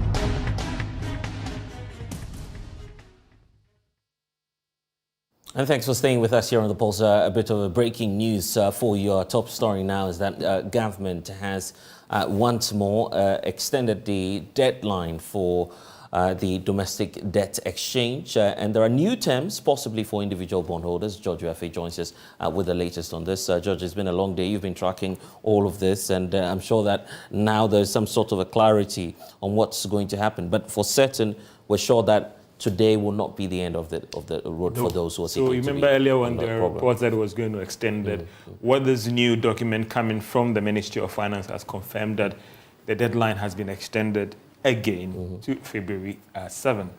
And then that will be the sanction date or something. And then in terms of the settlement... So this will make it 6? This would be the third extension. Third, okay. The third extension. So in terms of the settlement day, you're looking at February 14. If you go through the statement that the Ministry of Finance has issued as well, there's what they call or what they described as enhanced benefit for individual bondholders. And let's just do the reading. Maybe later we can do the analysis as well. So that's what. So it said that the government of Ghana has made significant progress with all stakeholders, including the financial sector industry associations and representative groups of the individual bondholders, with respect to their participation in the domestic debt exchange program. Government hereby announces the following updates. Now, based on the agreement reached with the Ghana Association of Banks, Ghana Insurance Association, and the Ghana Securities Industry, and their new terms for the exchange has been accepted.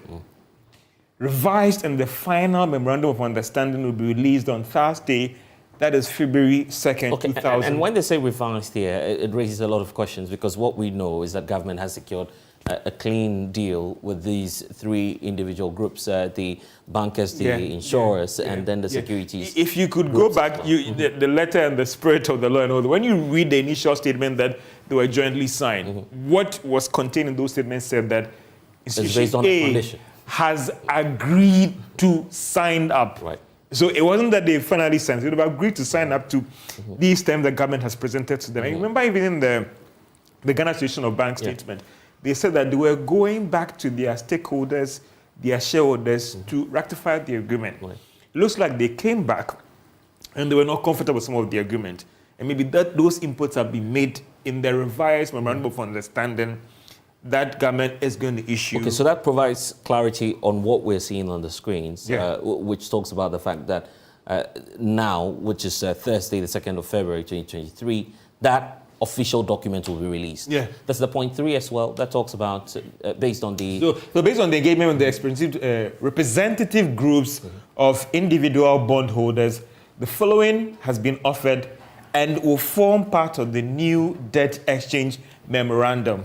A, an affirmation that all individual bondholders are free not to participate. What's that supposed to mean, by the way? Well, it means that it's voluntary. Let's go to B. However, upon the successful of the DDEP, there will be very few of the old bonds in circulation and likely limit its tradability. Government is basically telling us at this point that your bonds are worthless. Is that, but don't forget that for you, the most important thing is that you want government meeting the commitment that is signed with you when you sign up to the bond. So if you want to trade, if you want to exit, that's where might be the problem for you if you still hold those bonds out there. Now, see, in this regard, government is pleased to make available the following alternative offer to encourage individual bondholders to participate in this exchange. All individual bondholders who are below the age of 59 years will be offered instruments with a maximum maturity of 5 years instead of the 15 years. Some respite for the pensioners. And we'll have a 10... No, there's even something for the pensioners. You hold your breath. I'm still going to get you more details on that one. And 15 years, instead of 15 years, and we'll have a coupon rate of 10%, from 0 to 10%. Now, all retirees, including those retiring this year, will be offered an instrument with a maximum maturity of 5 years instead of the 15 years. And have a coupon rate of 15%. So that's higher. From 0 to 15%. Additional discussions have been finalized with organized labor, pension fund trustees on a separate arrangement in accordance with the MOU signed with them on 22nd of December 2022 in line with government debt management program. So we don't know what the terms were. What things will change. And also with this, government encourages all stakeholders to participate in this program, an essential step towards meeting our debt sustainability targets, restoring the macroeconomic stability and economic growth. And this is where everybody was waiting for. Now, these developments have necessitated the final extension of the deadline for this program, that is today, to Tuesday, 7th February 2023, and a new settlement date of Tuesday, Valentine's Day, February 14, that will be confirmed via this new exchange of memorandum. All bondholders are hereby encouraged to commence all the administrative processes, which actually delayed the conclusion today, towards their participation in the exchange in line with the agreement and issued. Signed by, and that is the Minister of Finance's signature. Okay. Okay.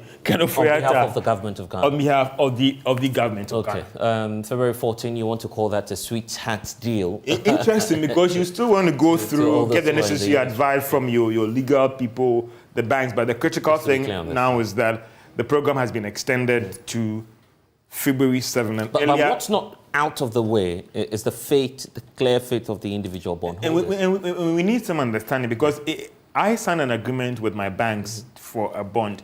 So it means that government is still obliged to meet those old agreements that I signed with government. Yeah. But it says that you are free. So if, for instance, you bought a paper and the returns was about 20% or 30%, the government is still required to make those obligations to you. But often you want to look at to trade these bonds, because when maybe certain things happen and then enhanced benefits are being offered and all the rest, or maybe you want to get out of that paper, it is easier to get out. If tomorrow certain things happen and the rates, for instance, drop to like 2% because it's variable, government is going to pay that 2% as well. So those are the difficulties that, unlike here where you've been promised that if you sign up to this 5-year deal, these are the new terms. Well, you want to still get some advice from your investment bond, your investment advisors and all the rest, as in the way forward, whether you still reserve the right to hold on to your old paper or you indeed have to sign up to this program. And that is very critical. The three groups, the insurers, the banks, and the securities, of course, they gave a condition that, well, if you exempt the individual bondholders, we're not going to participate in this. Is that out of the way? But that is, they've not, from what is being captured in this document issued by the Ministry of Finance, nobody has been exempted. What government has done, or the ministry has done, is to offer what they call enhanced, what they describe as enhanced benefit to these holders. So nobody has been exempted for anyone to say that because you have exempted blessing, I'm going to hold your neck for that one. They are saying that you are free to participate or not. And for me, this is what they presented. Nothing stops any individual from engaging your relationship manager, engaging your independent financial analyst and all the rest to get their thoughts on what has happened and whether indeed I should sign up to this program or not. George, where are you putting your money? It's still 8 days yet. I still want to in terms of advice, get some more education on the issue before that decision is taken, whether I should sign up to this program or I shouldn't sign up to this program. Voluntary is what it's being termed, so you make that decision and, of course, make sure that you consult really well. That's where we draw the curtains of the polls here on the JoyNews channel. And don't forget that you can get updates on the story that we're just bringing to you at myjoyonline.com. My name is Blessed Sukan. Next is Let's Talk Showbiz. Apologies for not bringing you, of course, Ghana's Schools of Shame. We'll do that next time.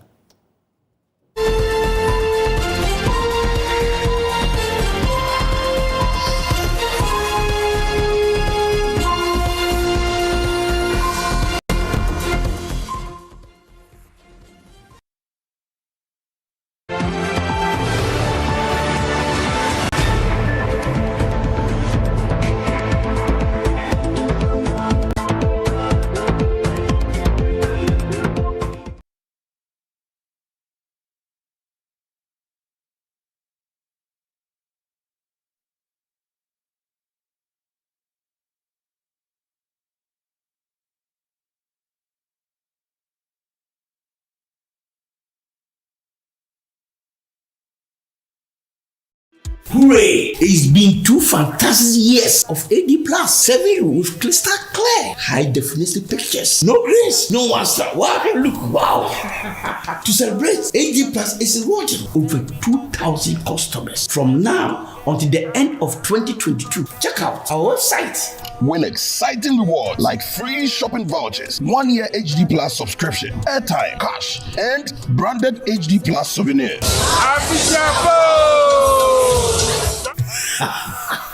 HD Plus, the feeling experience. Wow, how do you feel it? Check for the calendar. It's a new year. Happy New Year! Start looking for your walking kits. Lace your boots. Let's hit the streets of Kumasi. Exercise, burn the calories, socialize, and have fun. It's the Love Affair Fitness Walk.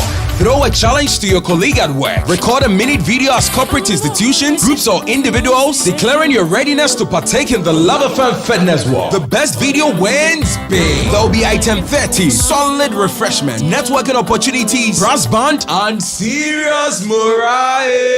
The Love FM Fitness Walk is on Saturday, 4th of February 2023 at the Kumasi City Mall, 6 a.m. sharp. For inquiries, call 0245 594 425. Love FM Fitness Walk, your sure way to a healthy lifestyle. We've had news file over the weekend, and an interesting part of the conversation focused. Oh no, we are out of range.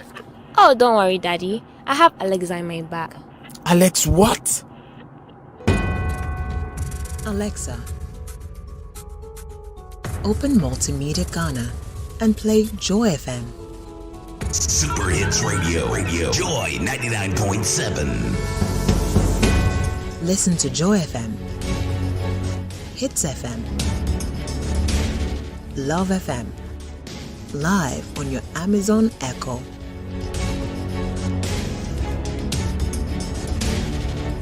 Listen to your favorite multimedia radio stations live on your Amazon Echo device by saying, Alexa, open Multimedia Ghana, play Joy FM or Hits FM or Love FM. Or catch up on your favorite podcast by saying, Alexa, play, and then the name of your favorite podcast from Multimedia Ghana. For a list of all podcasts available, say Alexa. Ask Multimedia Ghana to browse programs. And we are back like we never lost signal. Alexa, welcome to Multimedia.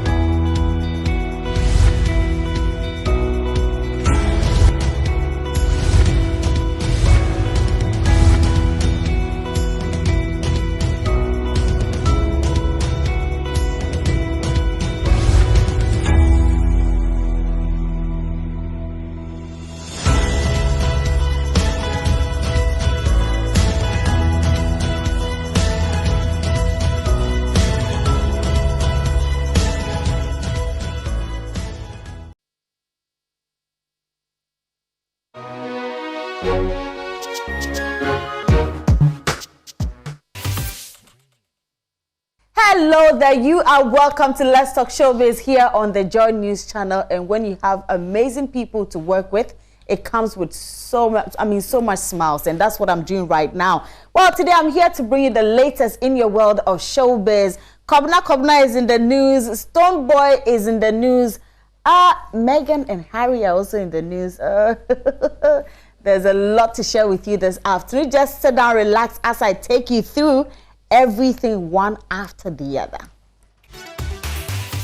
If you're just joining me, this is Let's Talk Showbiz and giving you all that list. It's quite exciting. But I'll start with Kobna. We all know when you talk about Kobna, then love draws all over the place.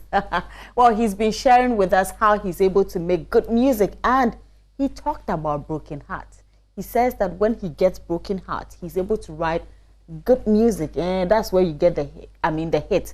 And then he spoke about his visit to Eja Konimo on his birthday, which was so beautiful. I saw videos of that, and it was simply amazing. But Kobna, when you talk about love music, you can only get it from him. Let's listen to him when he came on Prime Morning and Joy FM. Around the time, I think it had happened to somebody I knew. Oh, okay. You know what I mean? So I took inspiration from what had happened at the time. And then I now understand why people love the song, because it looks like it's something that's happened to lots of people. Everybody's shopping breakfast. And I had my own fair share. Right. So you somebody close to you had experienced it, and then you looked at that and then you decided. Exactly. I decided to actually tell the story. And you know, people can relate. But you see, the twist of the story is it happens vice versa. Okay. It can happen to a woman. It can happen to a man as well. Right. So it's like women enjoy also, men also enjoy also, because also can be a man and also can be a woman.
No, I mean, it's good. It's good to have experiences because somebody also once argued that, look, when you listen to musicians, sometimes the best songs are channeled out by people who actually share the experiences. And trust me, the best times for me to write great songs is when I'm heartbroken. So I love it. Yeah, wow. Like, I love those moments. Kwame, that's the headline, eh? Yeah, honestly, like, when I say So Rosie Sana, you don't write great songs. Yeah, kind of interesting. Yeah, you know. So sometimes, sometimes you just need the roughness of certain things to actually give you an experience or an idea of what the reality really is. You get what I'm saying? How do you write about a song about somebody cheating if somebody has not cheated before? Right, so that is Kobna, and if you're a big fan of him, just watch out for his live concert February, Valentine's Day. You know how he does it. It's all about love. Now, away from that, Stonebwoy is in the news, and Stonebwoy is killing, should I say, he's killing a bird with two stones. Yes, that's the thing, you know. Stonebwoy was on the Breakfast Club, and man has been doing his thing. Looks like Stonebwoy is just quietly moving from one place to the other, and that is the new development. We're all looking forward to what he said on there. But Kudus, our own superstar, one of our players for the Black Stars too, has shared how Stonebwoy's music sort of inspired him to do so much. He plays his music in the camp, he dances with it, he does a lot of things with it, and he has so much love for Stonebwoy. Let's listen to Kudus and also have excerpts of how Stonebwoy did his thing at the Breakfast Club studio. And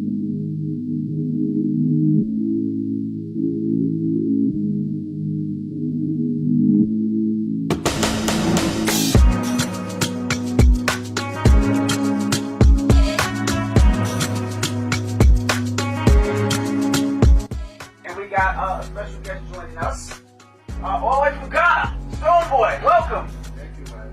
What's up, my brother?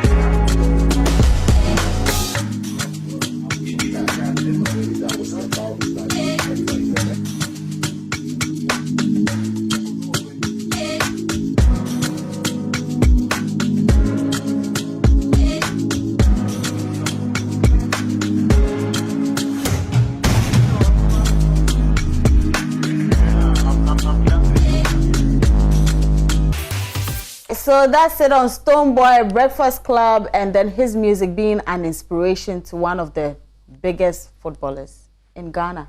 or even across the world. Kudus is doing his thing there. Now let's move straight to Nigeria. Patience Ozoko. She's a Nollywood star. She's one favorite actress by many.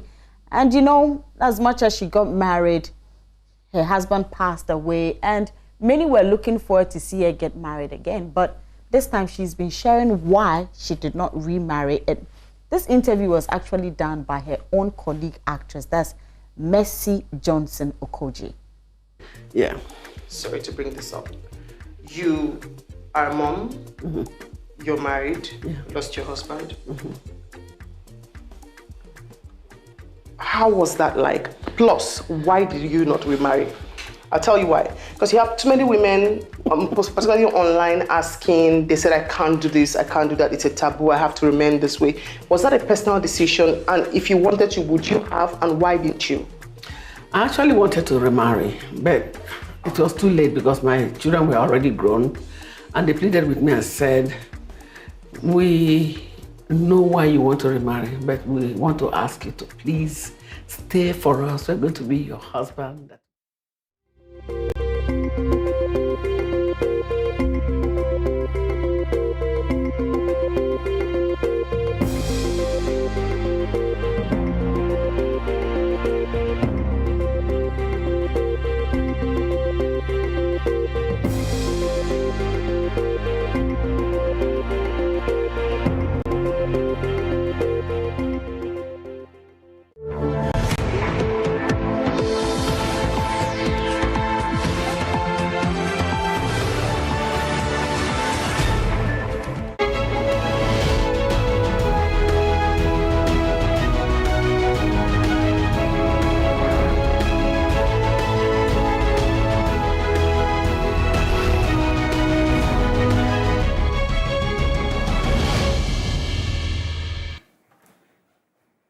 Tonight's deadline for domestic debt exchange program extended to February 7 as some institutions struggle to complete the administrative process after signing up to the agreement with the Finance Ministry. Ahead, we'll be joined in studio by policy analyst and executive director for the Movement for Responsible and Accountable Governance, Emmanuel Owusu. Also, National Insurance Commission to suspend the minimum capital requirement and capital adequacy ratio of insurance companies for 2 years to mitigate the impact of the debt exchange program on the firms. Plus, Alliance of Civil Society Organizations working in the extractive industry raises serious concerns over transparency issues in the Gold for Oil program. We'll hear from its chairman, Dr. Steve Manteo. There are serious corruption risks associated with the Gold for Oil program, and it is important that government averted this corruption risk through open disclosures and accountability under this program. All of these and more coming up in the next 30 minutes with me, Beverly Broom. Details after this. Please stay.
Thanks for staying with us. Now, government has extended the deadline for the domestic debt exchange program to February 7, 2023. The Finance Ministry, in a press release on Tuesday, added that a new settlement date of Tuesday, February 14, 2023, will be confirmed via the new exchange memorandum. Now, the original deadline for the program expired at 4 p.m. today, January 31. Now, let's take a look at the press release from the Finance Ministry now, and it reads, the government of Ghana has made significant progress with all stakeholders, including financial sector industry associations and representative groups of individual bondholders with respect to their participation in the domestic debt exchange program. The government hereby announces the following updates. Now, that based on the agreements reached with the Ghana Association of Banks, Ghana Insurance Association, and the Ghana Securities Industry Association, the new terms of the exchange have been accepted. A revised and final exchange memorandum will be released by Thursday, 2nd February 2023. Now, we move on straight to the point 6, where it says that these developments have necessitated the final extension of the deadline from 31st January 2023 to Tuesday 7th February 2023, and a new settlement date of Tuesday 14th February 2023 that will be confirmed via the new exchange memorandum. It goes ahead to say that the government appreciates the cordial engagement with the various stakeholders since the beginning of the domestic debt exchange program that have made such remarkable progress possible. All bondholders are hereby encouraged to commence all administrative processes towards their participation in the exchange in line with the agreements reached. And that's where it ends and has been signed by the government of Ghana. Now, I'll be joined in studio by policy analyst and executive director of the Movement for Responsible and Accountable Governance, Emmanuel Owusu. He earlier authored an article titled "How Debt Exchange Will Impact Your Pockets," which made a good read on myjoyonline.com. He joins me for his perspective on the extension of the deadline for the debt exchange program, as well as a new article on the Ghana Financial Stability Fund.